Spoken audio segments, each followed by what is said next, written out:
What's up everyone? Welcome back to my YouTube channel. So ngayon, pag-usapan natin kung paano nga ba tayo magiging mabait sa ating mga empleyado kaya sa ating mga kasamahan sa ating food bazaar, sa tumutulong sa atin sa food bazaar. Okay, bago tayo matapos sa ating vlog na to, kung hindi ka pa na-subscribe sa ating YouTube channel, please subscribe at notification bell para update po kayo sa ating mga bagong vlog na upload in the future. At the same time, kapag na-reach po natin yung 1,000 subscriber after this year 2025, ay magpapag-giveaway po tayo.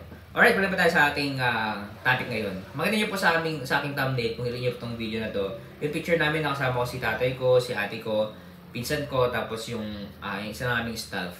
Okay, so, karamihan kasi is yung parang kailangan mo maging mabait, kailangan mo maging parang family-oriented yung mga empleyado mo, and everything. Time welcome kasi, mayroon akong i-reveal sa inyo. Abangan niyo po yun na yung paano nga ba talaga manage ng empleyado, okay, at maging mabait. Sa akin, as my experience, sobrang bait ko naman talaga. Sobrang bait. Hindi, I mean, ang sinasabi ko lang is yung parang hindi ako naging aware sa una. Kumbaga, sige, palabas yun ng pera. Pero you need to be balanced, okay? Kailangan kumikita yung business mo at the same time, okay, maging giver ka, okay? You need to be, you have a sense. Masa-sense mo yung empleyado mo na kailangan nila ito, ganito, ganyan. Siyempre, kumita, so, i-give back mo lang din naman yung kanilang pinagpaguran na ginawa sa company. So, para maging mabait po tayo, kailangan po natin maging mabuti. Okay? Kasi sabi naman sa Bible is na kailangan natin maging mabuti. Kung sobrang bait kasi natin, pwede na tayong i-take advantage. We have set up natin yung ating control sa business. Okay? Kapag kailangan nito, meron tayong rules and regulation, dapat nila sundin. Kung hindi nila na sunod yon, okay, kailangan may penalty. Okay, kailangan natin maging mabuti.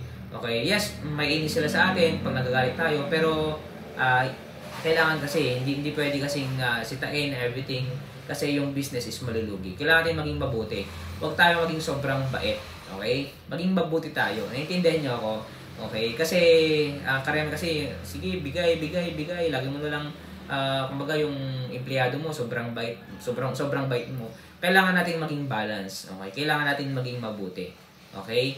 At kasi kung talagang maganda, maayos, merong sense of responsibility, may sense of accountability yung empleyado, masipag, everything, okay? Naintindihan niya lahat, okay? Alam niya na ganito, naintindihan niya pag nagagalit, o di maganda yung buhay, di ba? At time will come, meron akong i-reveal sa inyo. Abangan niyo po yun para mas lalo po natin mas maintindihan. Pero sa ngayon, ang sasabi ko sa inyo is kailangan po natin maging mabuting employer. Alright, bago tayo matapos sa ating vlog, may mga binibentang libro kung sino pong bumili, may issue lang po sa aming Facebook official link dun sa description, click nyo lang po, may issue muna po kami. Salamat po sa inyong suporta and God bless.